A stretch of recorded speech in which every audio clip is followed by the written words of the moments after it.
When you saw the photograph of the top secret documents laid out on the floor at Mar-a-Lago, what did you think to yourself, looking at that image? How that could possibly happen, how anyone could be that irresponsible. And I thought, what data was in there that may compromise sources and methods? By that I mean names of people who helped, or et cetera.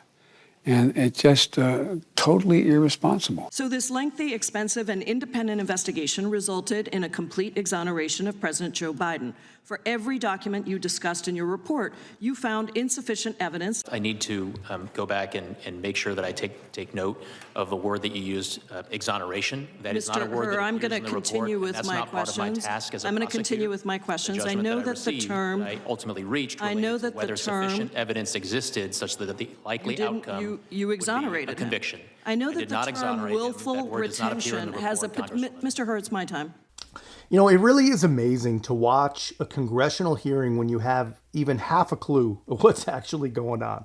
And anyone who has actually read the special counsel's report knows that it contains crimes that literally every single person that will ever see this video or ever read that report would have been charged for. Every single one of us would have been held to a different standard than the sitting president of the United States. And you know what? I mean, we can bitch and moan all we want about it, but I think that's just the way it is. And is it wrong? Yeah, it's absolutely wrong. Should we put up with it? No, we definitely shouldn't put up with it. Should we make a point to change the way our justice system protects the powerful? Yes, we should absolutely find a way to do that. There's a lot of things that we should do, but what we shouldn't do is allow lazy tricks by lazy politicians like Adam Schiff to control the narrative. And I'm going to be working on a bit of a deeper dive on today's hearings, but I wanted to show you a couple things that really stood out to me. I mean, there's a lot, but if I had to boil it down to just a couple.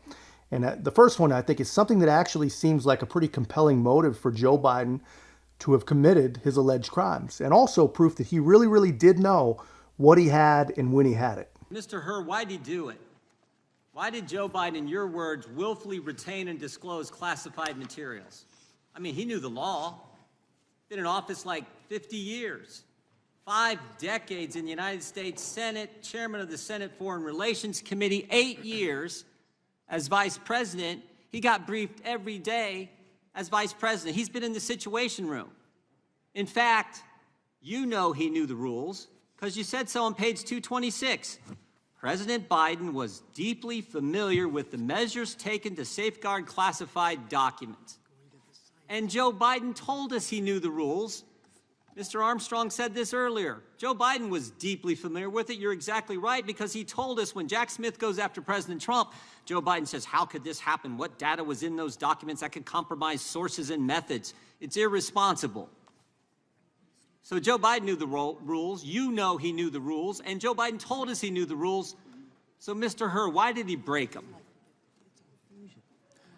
Congressman, the conclusion as to exactly why the president did what he did is not one that we explicitly address in the report.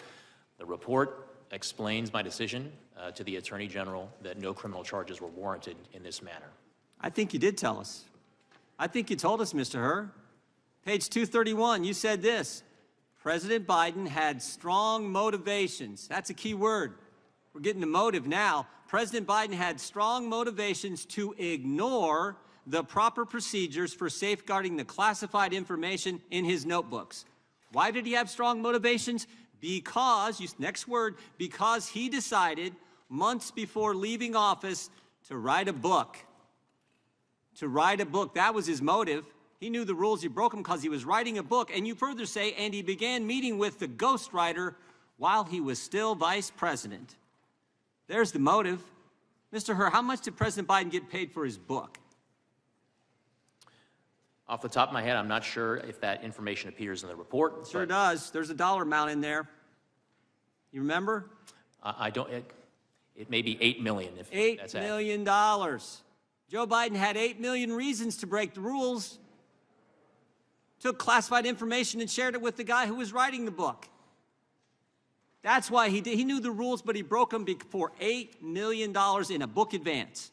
I don't even know what you could possibly add to that. You know, it should have just ended right there. I don't know how the average, mushy brain, vote blue no matter who type citizen can possibly ignore any of that, let alone all of it.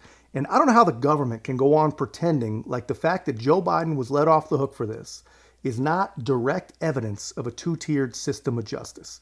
Any person without a capital D before their name would have, without doubt, we can all agree on that, every one of them would have been charged and be well on their way to being convicted of really what are serious, serious crimes, right?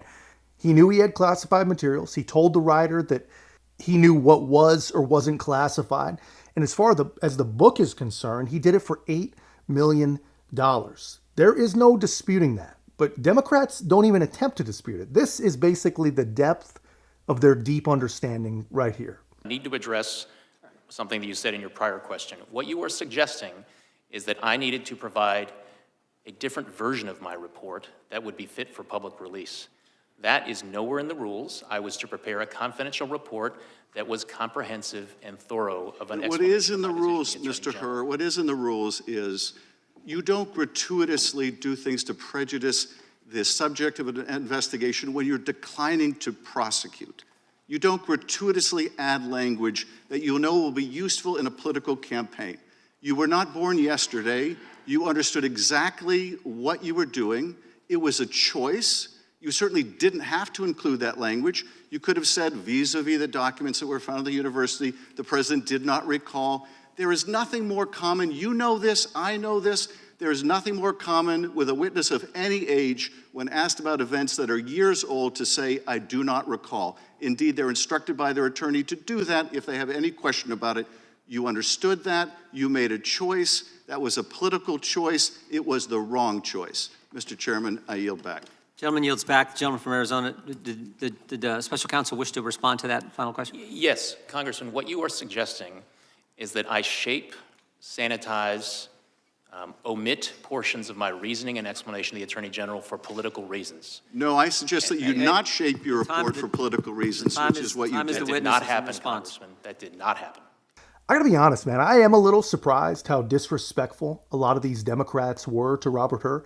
I mean, he is the sole reason that Joe Biden is not facing the same criminal charges as President Trump.